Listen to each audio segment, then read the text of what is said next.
Est-ce que vous voyez bien cette photo? Eh bien, l'enfant, debout à gauche de l'image, est en quelque sorte une anomalie. Car en fait, sa vie a pris un chemin bien étrange à un moment précis. Et ce qui lui est arrivé est probablement la chose la plus angoissante qu'il puisse arriver. Et aujourd'hui, c'est cette histoire complètement folle que je vais vous raconter. D'erreur en erreur, de choses étranges en choses étranges. L'histoire de Bobby Dunbar est un cas unique et l'une des histoires les plus mystérieuses des États-Unis à ce sujet. Né en 1908 en Louisiane dans une famille plutôt riche, Robert Clarence Dunbar, surnommé Bobby, eh bien il avait un avenir tout tracé et plutôt doré devant lui. C'est-à-dire que ça roulait pour lui, il était avec des riches. Son père était vraiment riche. Il avait même une maison de vacances près du lac Swayze. Et puis à l'époque, avoir une maison secondaire était un véritable luxe. Je vous rappelle qu'on est au début des années 1900, là où le niveau de vie était beaucoup plus faible que maintenant pour la majorité de la population. Bref, il était né dans une bonne famille, pour lui, tout devait rouler. Un été, en août 1912, la petite famille Dunbar décide donc de partir dans leur maison de campagne, non loin du lac Swayze. Percy le père, lui, doit travailler. Mais Leslie, la maman, Bobby le fils aîné et les autres enfants partent donc passer le mois d'août en famille, profiter de la nature et du calme de la campagne états-unienne. Il y avait également avec eux quelques amis et d'autres membres de la famille, notamment des cousins de Bobby. Évidemment, eux, ils arrivent tout contents dans leur petit coin de paradis, dans la maison de campagne où ils vont passer leurs vacances. Ils installent leurs affaires, ceux qui n'avaient jamais vu la maison en font le tour. Ils visitent. Pendant ce temps, Bobby joue avec ses cousins dans le grand jardin. Leslie, la maman, elle cuisine pour tout le monde. Vous savez, cette ambiance de vacances où tout est agréable, il fait beau, il fait chaud, tout le monde joue, sauf qu'à un moment donné, ça tourne mal. Et ce scénario est digne d'un des plus grands films. Leslie, qui était en train de cuisiner, appelle donc les enfants pour manger. Tous les enfants arrivent, affamés par les heures à courir dehors. Tous, sauf Bobby. Bobby qui n'a que 4 ans à ce moment-là. Dans un premier temps, Leslie, la maman, sort dehors et appelle Bobby. Mais absolument rien, pas de réponse de son fils. Évidemment, la panique monte rapidement. Tout le monde se met à chercher Bobby, à crier son nom partout. La zone est rapidement ratissée par toute la famille, mais aussi par les amis de la famille Dunbar. Mais absolument rien. Bobby s'est évaporé. Et à un moment donné, la maman se souvient que Bobby avait tenté de convaincre son père de ne pas aller au travail, pour qu'il reste avec eux. Il voulait que son père reste avec eux. Ils ont alors imaginé que Bobby était parti à la recherche de son père, à son travail, pour le retrouver. Ils vont donc en 4e vitesse sur le lieu de travail du père, mais rien. Toujours pas de Bobby. Il s'est complètement volatilisé. Mais alors qu'est-il arrivé à Boblard? Ils finissent par appeler, évidemment, la police. Police qui débarque en pensant immédiatement au lac situé non loin de la maison. Le lac est fouillé de long en large. Des centaines de personnes viennent en aide pour ratisser la zone la plus large possible pour retrouver le petit Bobby de seulement 4 ans. Les forêts aux alentours sont passées au peigne fin. Les rivières sont également fouillées sur des kilomètres. La police va même jusqu'à ouvrir le ventre d'alligators qui traînaient dans le coin pour vérifier si Bobby ne s'était pas fait manger par l'un d'eux. La police a également fait quelque chose d'assez incroyable et plutôt étrange. Ils ont mis des kilos de dynamite au fond du lac et ont déclenché la charge. En fait, ils ont fait ça dans l'espoir de décrocher le corps qui aurait pu être coincé au fond du lac. Du coup, ils ont décidé de dynamiter le fond du lac pour le faire remonter. C'est un peu hardcore, mais voilà, c'était comme ça à l'époque. Non, parce que quand on est rendu à dynamiter le fond d'un lac pour retrouver quelqu'un, c'est jamais bon signe. Il y a même une prime de 20 000 $ qui est offerte à quiconque aiderait à retrouver le jeune Bobby. Des affiches sont placardées jusqu'au Texas et même en Floride. Et forcément, rien. Pas de Bobby, rien, pas une personne qui l'a vu. Aucun témoignage. Mais alors, où est Bobby? Blague à part, c'est à ce moment-là que les choses étranges vont commencer à arriver. Les faits étranges.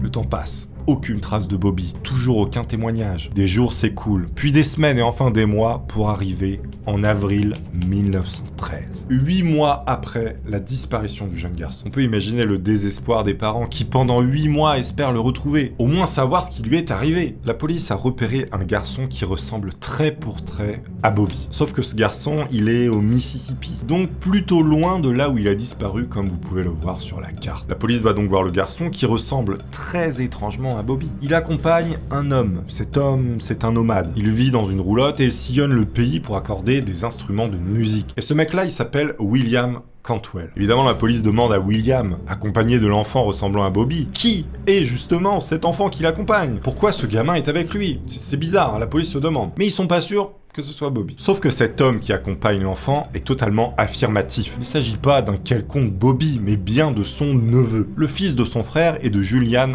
Anderson. Ce petit garçon qui l'accompagne se nomme Bruce Anderson d'après lui. Et William, il est sûr à 100%, c'est-à-dire qu'il dit non, c'est mon neveu, c'est pas Bobby. Et on peut comprendre qu'on puisse prendre toutes les précautions dans ce genre d'histoire. Elle va arrêter William le nomade et se saisir de l'enfant pour des vérifications plus poussées. Et William, lui, il va dire que cet enfant, eh bien, c'est sa belle-sœur qui lui a confié. Ce qu'elle affirmera d'ailleurs plus tard lorsqu'elle sera interrogée. Elle a fait ça afin qu'elle puisse avoir du temps pour trouver du travail, notamment un meilleur emploi et mettre fin à ses problèmes d'argent. Évidemment, la police pense immédiatement à faire venir la famille de Bobby pour qu'ils disent oui ou non s'il s'agit de leur enfant disparu 8 mois plus tôt, qui aurait éventuellement été kidnappé et utilisé comme travailleur ou autre. La police contacte donc les Dunbar et leur dit « Alors voilà, on a repéré un garçon qui ressemble trait pour trait à votre enfant disparu il y a 8 mois. Il est accompagné d'un homme dénommé William Cantwell. Et nous avons un gros doute sur le fait qu'il soit votre Bobby. » À ce moment-là, la police va envoyer des photos à la famille Dunbar pour qu'ils aient déjà un premier avis. Les photos du probable Bobby arrivent chez la famille en deuil. Et là, apparemment, ça aurait été la révélation. Pour eux, c'est lui. Il n'y a aucun doute. Ils ont retrouvé leur Bobby. Sur ces deux photos, vous pouvez voir l'enfant trouvé avec William dans le Mississippi à gauche, et à droite de l'image, c'est le Bobby qui a disparu il y a 8 mois. On est tous d'accord pour dire qu'on aurait tous immédiatement fait le voyage pour vérifier de nos yeux. Oui, parce que sur ces photos, on est d'accord, il y a quasiment pas de différence. À noter que sur la photo de gauche, il avait 8 mois de plus qu'à droite, d'où les traits moins enfantins. Et là, on peut imaginer le ressenti des parents, le ressenti qu'ils ont pu avoir. Oui, parce qu'après 8 mois, ils avaient plus aucun espoir. Et là, ils reçoivent par la poste une lettre avec des photos probables de leur enfant. Évidemment, les deux parents de Bobby s'empressent de venir au Mississippi pour valider ou non la retrouvaille de leur fils de 4 ans et 8 mois. Ils finissent par arriver, ils voient le garçon, et c'est là que ça devient un petit peu ambigu. Il y a des sources qui diffèrent en termes de récit. L'une des sources dit que l'enfant trouvé aurait dit « maman » en voyant Leslie pour s'embrasser par la suite, comme si l'enfant avait tout de suite reconnu sa mère. D'autres sources disent que l'enfant aurait juste pleuré et que Leslie aurait hésité à affirmer que cet enfant était le sien. Ou encore dans des journaux, il était mentionné que les deux parents ayant fait le déplacement avaient en fait eu des doutes sur les photos reçues, déjà dès le début. Donc c'est un petit peu compliqué. À noter que la famille de Bobby était une famille très riche, relativement influente, et en face, la famille du garçon retrouvé, elle était plutôt pauvre. Donc la police avait tendance à faire plus confiance à la famille riche. Julie Anderson, la maman supposée du petit garçon désigné comme Bobby, n'en démord pas. Il s'agit bien de son fils, et non pas d'un quelconque Bobby. Elle en devient presque folle, et on l'accuse d'avoir volé un enfant. Le problème, c'est que la ressemblance, elle est frappante. Leslie passe donc une journée avec le garçon. Elle le lave et là elle constate que les grains de beauté étaient identiques à ceux de Bobby, ainsi qu'une brûlure au pied, une cicatrice bien précise que Bobby avait également. Du moins c'est ce qu'elle dit. Et là à partir de ce moment-là, elle va confirmer que ce garçon, eh bien c'est son enfant. La police lui accorde toute confiance et remet cet enfant, ce probable Bobby, à Leslie qu'il avait perdu 8 mois auparavant. Ils reviennent dans leur ville avec l'enfant soi-disant retrouvé. Il y a même une fanfare en son honneur. C'est la grande fête dans toute la ville. Durant des mois, les journaux publiaient des articles sur cette histoire incroyable. Incroyable, une mère a retrouvé son fils 8 mois plus tard, kidnappé par une femme. Les kidnappeurs arrêtés, etc., etc. Sauf que William, lui, insistait sur le fait qu'il s'agissait pas du tout de Bobby. C'était bien le fils de sa belle-sœur et de son frère. Mais rien n'y fait, personne ne les croit. Il est même jeté en prison pour kidnapping. Il va y passer 2 ans. Sa belle-sœur, donc la soi-disant kidnappeuse, était célibataire et d'une classe sociale défavorisée. Sa voix n'avait que peu d'importance face à une femme aisée et mariée à un homme riche et influent. Pour la population, la police, l'État et la justice, cet enfant, c'était Bobby qui avait disparu il y a 8 mois. Point. La femme qu'on accusait de kidnapping a été traînée dans la boue, notamment pour le fait d'avoir fait d'autres enfants hors mariage, pour avoir soi-disant maltraité Bobby qu'elle avait kidnappé. En plus de ça, les journaux lui donnaient des noms que je ne peux même pas vous citer ici. C'était la shame totale. Mais le problème avec Julia, la soi-disant kidnappeuse, c'est qu'on a placé 5 enfants ensemble devant elle. 5 enfants qui se ressemblaient. Mais elle avait été incapable de définir lequel était soi-disant son propre enfant. Comme si finalement elle l'avait eu depuis peu de temps. Et qu'elle était dans l'incapacité de reconnaître le visage de son propre enfant sans hésitation. Donc là, ça pose problème. Si on récapitule rapidement, Leslie se fait kidnapper son enfant. 8 mois plus tard, elle retrouve un enfant qui ressemble beaucoup au sien. Du moins d'après elle. Il y a un petit peu des doutes quand même sur la ressemblance à un moment donné. Sauf que la mère présumée de cet enfant dit aussi que c'est le sien. Mais cette mère est incapable de reconnaître son propre enfant parmi 5 gamins présentés devant elle. Donc qui croire? Qui ment? Qui dit la vérité? Leslie aurait-elle menti pour récupérer un enfant afin de compenser sa peine? Julia, l'autre femme, serait-elle vraiment une kidnappeuse? Bien serait-elle juste à l'ouest et incapable de reconnaître son propre enfant, ce qui est possible. C'est toute l'étrangeté de cette histoire qui a duré 100 ans. Julia étant totalement pauvre, elle ne pouvait pas engager une bataille juridique, et elle finit par rentrer chez elle sans son soi-disant enfant. Il y a même des journaux qui ont payé un voyage à Julia, quelques temps après que Leslie ait récupéré le soi-disant Bobby retrouvé, afin de voir justement la réaction de ce dernier. Est-ce qu'il va reconnaître sa véritable mère? C'est-à-dire qu'on lui présente la kidnappeuse pour voir ce qu'il dit. Mais rien, aucune réaction. L'enfant réagit pas du tout face à sa mère probable. En fait, il y a rien qui va. Personne ne reconnaît personne et tout le monde ment. On sait pas qui croire. Lors du procès pour kidnapping, plein de monde affirmait avoir vu William avec cet enfant, avant même la disparition de Bobby. Il était donc impossible que cet enfant, que Leslie a ramené chez elle, soit le sien. Du moins d'après la population. Parce que si vous avez des centaines de personnes qui arrivent et qui disent bah non, on l'avait vu avant avec William, le mec qui répare des pianos là. C'est un peu chelou quand même. Mais le tribunal n'en croit pas un mot et William est reconnu coupable d'enlèvement. Et le garçon en question finit par partir définitivement dans l'autre famille pour devenir en quelque sorte Bobby 2.0. Ou peut-être le vrai Bobby.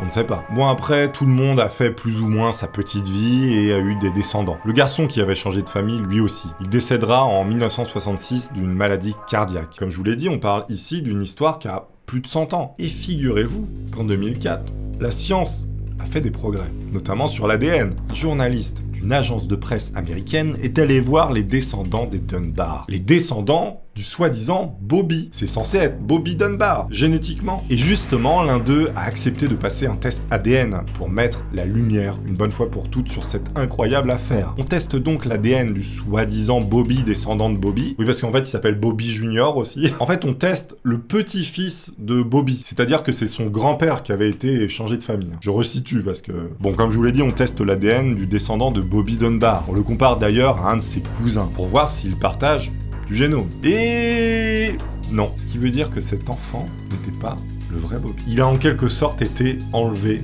par les Dunbar. Alors soit par chagrin, soit par erreur, on ne le saura jamais vraiment. Faut imaginer Julia à l'époque qui s'est fait littéralement enlever son enfant par la justice. Cet enfant était donc bien celui de Julia et on lui a retiré, puis on l'a traîné dans la boue. Je sais pas si vous pouvez imaginer le niveau d'horreur de ce truc-là, mais c'est hardcore. Et au final, on se rend compte 100 ans plus tard que oui, Leslie Dunbar, la mère de Bobby, avait soit menti ou s'était trompée dans la reconnaissance de cet enfant. Mais moi personnellement, je pense que c'est plus probable qu'elle ait menti. Sachant qu'elle a affirmé vaille que les cicatrices et autres grains de beauté étaient similaires à ceux de Bobby. Ce qui, en soi, n'est pas possible. Je veux dire, il y a 2 enfants différents, ils peuvent pas avoir les mêmes cicatrices, les mêmes grains de beauté, se ressembler comme 2 gouttes d'eau. C'est soit la même personne, soit c'est une menteuse. Donc elle a littéralement mytho. Dans cette affaire, la justice a donné raison à la personne riche et mariée, plutôt qu'à l'autre personne qui était dans une classe sociale moyenne. Comme quoi, la classe sociale, ça peut servir. Enfin, pour enlever des enfants, mais du coup, non. Mais la vraie question dans toute cette histoire, les amis, la question qui n'a pas été résolue, même 100 ans après, qu'est-il arrivé au vrai Bobby Dunbar? Je vous dis au revoir.